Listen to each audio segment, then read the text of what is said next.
When J.D. Vance wanted to enter politics and was thinking he wanted to try to be nominated for vice president, when Trump ran, he called Charlie Kirk.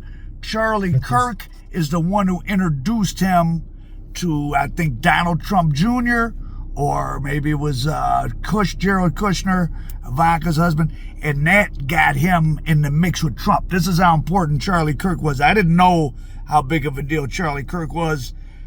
They say maybe he's probably one of the 5 most politically influential people. He's the one who put Candace Owens on. Now, Candace Owens hasn't been part of his group since 2019, so let's go back. How did this 31-year-old get to be such a big deal? So he went to high school in kind of the classic changing demographic. We all hear about the angry whites. Well, and I'm not really a believer in that term, but people, when things are changing, there's stresses. So he went to a high school in suburban Chicago that was known as like a hotbed of a pro-Obama. It changed from heavily white to a lot of Latino and some black while he was there. He was not popular in high school. It was definitely I'm not going to call high school students left wing, but it was not a place that, a young guy that was into the Republican Party was going to be popular or, get much of a voice. But they say he was really, really ambitious, which he must have been to get as far as he did as young as he was. So when he was 18, he wrote an article for Breitbart News. Breitbart was a right-wing online news thing. Steve Bannon, Trump's former kind of shaman, ran Breitbart. He wrote something about Breitbart. Kirk started at college briefly and then left it.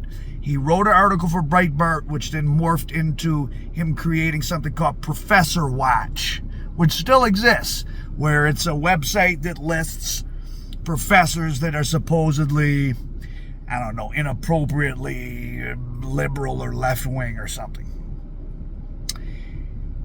In the course of doing this and that getting traction, he meets an older political activist, like an old guy who's part of the Tea Party, who has money and recognizes the talent in Charlie Kirk and starts putting money into him and backing him, and they start Turning Point USA. Turning Point USA, I'm just finding this out. I'm sure some of you watching this know this is a big deal. Turning Point USA is in 3,500 high school and college campuses. It's just a political action network meant to mobilize young people for the Republican Party, which, that's fine in theory, I guess. That's how American politics works. And he did obviously an excellent job for it to grow that fast. So in about 12 years, it got that big. But it's been big for quite some time. In 2017, he's the one, or Turning Point, and him kind of discovered and amplified Candace Owens. Candace Owens left Turning Point in 2019 after, things are so bizarre. So this is a black woman. She had to leave Turning Point because of her pro-Hitler comments. So now that gives you the fact that she was pushed out of Turning Point in 2019 for pro-Hitler comments, where she probably wouldn't have been now, shows you something about Charlie Kirk. He's very much like Trump, or was very much like Trump. In what sense? Well, Charlie Kirk's views have moved from, when he was young, from being, right-wingish, but within the confines probably of the Republican Party. In fact, when he was interviewed, he was already important enough in 2016 that he was interviewed at the Republican convention by Wired magazine, where he said, "I'm not the biggest fan of Donald Trump." So at that point, he was still wanting to be part of the mainstream Republican Party. But he, like a lot of people, likes winners. Donald Trump knows that people like winners. So people that have said bad things about him, things that people that Donald Trump has said bad things about. Once Trump keeps winning and, hey, they bury the hatchet, they move forward. That's one, Trump does not hold a grudge. Whatever you might have, well, he does if you never do anything else for him. So, but Charlie Kirk, so in the beginning, he was focused on the campuses on getting people that weren't traditionally in the Republican Party, making it younger, wanting to get young people. That's hence they're on the campuses. More Latinos, maybe more blacks, definitely Latinos, and more young people. There wasn't a lot of super radical or well, let me not say radical, but there wasn't a lot of what people found offensive about what Charlie Kirk was saying at the end. At the end, Charlie Kirk was one of the ones, I'm not comfortable with the black pilot flying. He might not be competent. Things like that. And yet, see, now here's how he's like Trump. They figured out in this world we're in now, most of us are in these silos where they can talk to this group. So if they want to talk to, okay, let me stick to Turning Point USA. They were very good at creating silos. They have a lot of personalities. It's a media network as well as a political action group. It's grown into that. Candace Owens was a black woman, so she was meant to bring in black people into the Republican Party. They have white, sports guys talking about white guy stuff, right? To get them in, I think they have some black military veterans. They have all these personalities that are meant to hit their particular demographic, but so if the black soldiers are talking about certain things to bring some other black men in, that doesn't mean over where the white guys are talking. They might be saying things offensive that if the blacks knew about it, but everyone's so siloed, there's no cohesive understanding of the total picture. So again, and that's how Trump is able to go over in one place and say coded racial things, anti-woman things, but yet go somewhere else and say certain things where he was able to pick up a little bit of the black vote. A surprising amount of women voted for Trump because he knows, and the same thing Charlie Kirk does, they know how to talk properly in front of each separate group. So Charlie Kirk was very, very effective at that. And like I said, he was so important already in 2016. No, was Vance? No, in 2024, that he's the one that got J.D. Vance on the ticket. So Charlie Kirk, extremely important, they say, for people under the age of 30. He probably has almost 100% name recognition, or at least anyone that's even mildly politically involved. Now, I made an earlier kind of dry post. I didn't really know that much about him. I did some more research. I did say how poorly all the students that tried to debate him did, but that was all by design. Turning Point USA is a massive social media propaganda machine that is set up like a lot of the clips you'll see online that are promoted that are examples of left-wing people acting ridiculous, of which there's plenty. I'm a Palestinian, a fat Palestinian man in a dress and high heels who then gets up to complain about Trump and tell you he's autistic and he's disabled and he has a gay black boyfriend in a wheelchair. These people that have like 8 disabilities. just, the internet, obviously social media is full of people acting ridiculous. So, but the Turning Point USA would collate and promulgate, in particular, left-wing people, trans, gay rights, probably minorities. He was really harping on the thing that happened a couple days ago with the black parolee who was mentally ill, who was the Ukrainian woman and said, I got that white girl, things like that. Now, I guess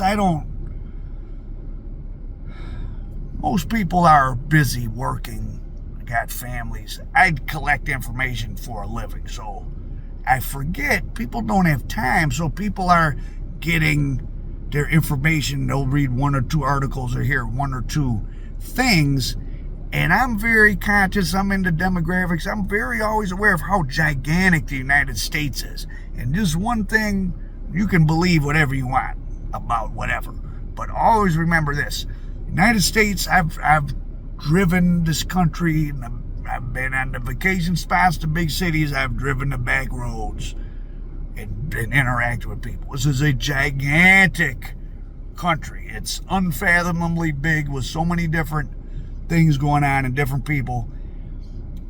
Whatever agenda you have, if you want to find in the news every day white men touching minority children, you can find that every day. You want to find white police assaulting black men, you can find it. You want to find trans people acting nuts in public, you can find it. You want to find white Republicans saying racist things, you can find it. You can, whatever you want to find, you can find a bunch of, because there's 330 million people in the country. And if you get caught up and you're not really aware of, or you're not holding that in the back of your mind that, like, well, whatever somebody wants to show me a bunch of, they're not going to have a hard time finding. Like, think about this. People that have relations with dead bodies, right? That's one of the most awful things you can think of. There's thousands of scattered across America. I mean, there's 50 states, which each have hundreds, some have hundreds of counties, dozens of counties. I'm someone who's just sat and gone through so many years of just random newspaper articles in random cities, and there's necrophilia cases scattered around, but the country's so big it adds up. So there's thousands of people in prison or out on parole or probation or who in the past committed necrophilia. And that's about the most bizarre thing you can think of, and yet there's thousands and thousands of them. So if there's thousands and thousands of them, anything you can think of, there's a whole lot of. So that's getting a little sidetracked from Charlie Kirk, but my point is, when you're watching whatever you're into and you're getting caught up in the algorithm of watching some over and over, oh, look at all these incidents of this type of thing happening, that's just because that's what you're looking at, probably. Now, was the shooter, this guy Robinson that's under arrest, they were trying to present him as a left-winger because he had a so-called anti-fascist, some words from an anti-fascist Italian song written on his gun. There's a picture of him squatting in a black striped tracksuit, which is just like the image of a groyper. Groyper is a extension of that Pepe thing, the green frog that symbolized alt-right. And it's part of Nick Fuentes' thing. So now we get into Nick Fuentes. Nick Fuentes was far right of Charlie Kirk. Nick Fuentes is the person that says the really crazy, the very extreme stuff. Nick Fuentes and Charlie Kirk, or Nick Fuentes was at Charlie Kirk's throat. His group called the Groypers, thanks to Charlie Kirk, even by wanting to have any legal immigration, by not being openly anti-Semitic, like the Nick Fuentes and him is anti-Semitic. They're really like a white supremacist kind of thing, the Nick Fuentes people. So this guy that took out Kirk is more likely, or it is appearing right now, to be possibly, he's a crazy person, so he probably has a hodgepodge of beliefs, but some of those may be from the Nick Fuentes farther right, that Charlie Kirk was not right enough, that's too mainstream. So don't get caught up in thinking this is some left. Don't let them tell you that this is left versus right. First of all, those terms are so used so loosely as to be somewhat meaningless. They're not actually meaningless, but they're meaningless as used in such imprecise ways so often in social media. So there's a better rundown on this Charlie Kirk guy who said a lot of bad things. Nick Fuentes and them even worse. Are these people the future of politics, or is this a flash in the pan? I think the demographics are not on the side of these people, and that's why Trump is desperate to. And Charlie Kirk, him losing Charlie Kirk is bad. He's gonna have to try to spin this thing. Oh, Epstein files. Charlie Kirk was the main. So as that Epstein thing was really bubbling and heating up on Trump, he was able to ask Charlie Kirk and Turning Point to stop talking about it. Charlie Kirk said he would, and he did. Nick Fuentes didn't want to stop talking about it.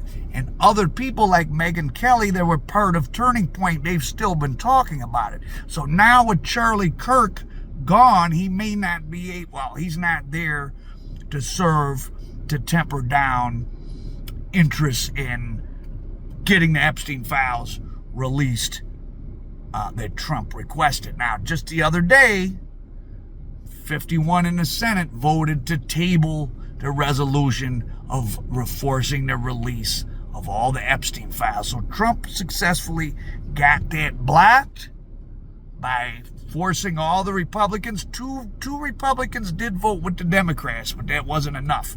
So this 2026 election is going to be a big deal. They need to flip the Senate to Democrat, or Trump, I think, knows, and the people down with him, he's really crossed the Rubicon with a lot of people. If he's alive in 2028, he's not going to want to give up power. He could end up like Weinstein. He could end up in prison. He does not want to go out like that. I think that bad times are ahead. Charlie Kirk was a big deal. He may have been taken out by someone not acting on Nick Fuentes' behalf. I'm not obviously saying that, but someone influenced by even a farther right. He's from a Mormon family, gun people. When I was in jail in Arizona, I kind of got exposed to the Mormons. That Arizona, Nevada, Utah with the Mormons, like they're their own. They're very different. Once again, like I said about America being so gigantic, that Mormon area, that's a whole different thing. And did you know Utah Mormons are some of the biggest channels behind the scenes on YouTube? They have lots of YouTube channels in all sorts of genres. Now, Mormons aren't bad, I'm not saying that, but I'm just saying they're a unique group of people that, you don't really see them represented on TV and movies. There's tens of millions of Mormons. We almost had a Mormon president. What's the damn guy? The businessman, Romney. Romney's Mormon. I mean, he didn't almost win, but he was a presidential candidate, so in that sense, he kind of almost won. So, those are people that definitely live. I don't think they're bad people, but they're very religious. I mean, Arizona jail was not full of, but there was the protective custody there. Well, it was all, child people. And then I remember I was in a tent and there was a white guy, and then they figured out, like, oh, you're the one who testified against these white supremacists who beat someone up, and they beat him up and he got put in PC. But I think other than that, everyone I saw go to PC was some type of child, whatever. But multiple of them were Mormon. And I remember I was in a hole or something and talking to one through the vent. I wasn't talking to him. I was listening to him talk, probably. And he had some, 14-year-old girls are just attracted to me. It's not my fault. But point being, and I'm not saying most Mormons are into that, but, that's a thing. So, anyways, let me not get off track. But America has a lot of different kind of people that you really don't see. All the media stuff before social media, when it was just made in New York and LA, you would just kind of see the same stuff. Suburban white people, inner city blacks, and then a smattering of other stuff. It was the same stereotypical things over and over, but the country is much different than that, and we're seeing that reflected. Charlie Kirk came out of a Chicago suburb that experienced demographic change. He understood the angst of a lot of the white, not even working class, but even the suburban.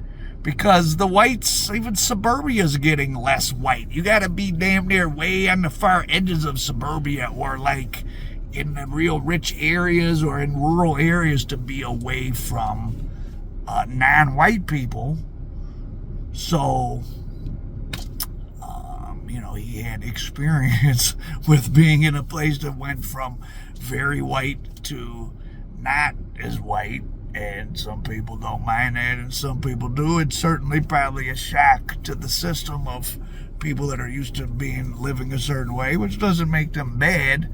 Change is always going to make us, a little bit agitated.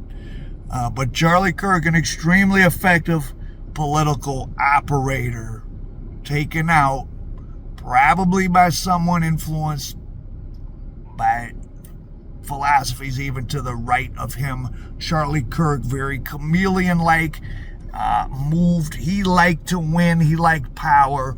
He was moving with Trump. He was very allied with Trump. He was someone that was only going to do what Trump wanted. He did it by turning off the heat from his end on the Epstein papers, scandal, whatever, Epstein files. He said, I got a call and I'm going to be a team player. He said that in public. His Turning Point USA raised $85 million last year. It's a key player.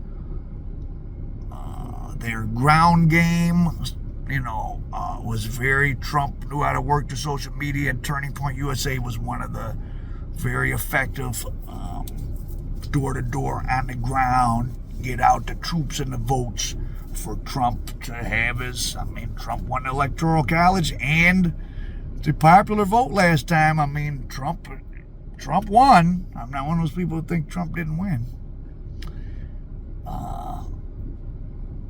Boy, it's going to be interesting to see how it plays out. But please do not buy into necessarily a narrative of this is left versus right. This is one of the best history books I ever read because it was so dense with information. It was a micro history book. It was about Hitler's rise to power. So it was Hitler from 1918 to 1932. So it was all about what was going on in Germany in the 20s. And there was a tremendous amount of political violence, assassinations. And it was, there was a left-wing component, but they got extinguished fairly early in the game, and then it was increasingly right-wing, fighting against each other, bumping each other off, and of course it culminated in the Nazis. But yeah, Nick Fuentes, he says really bad stuff. The Groypers went after, and that's Fuentes' group, the Groypers went after Charlie Kirk at one point. So let's look into that. Al Prophet.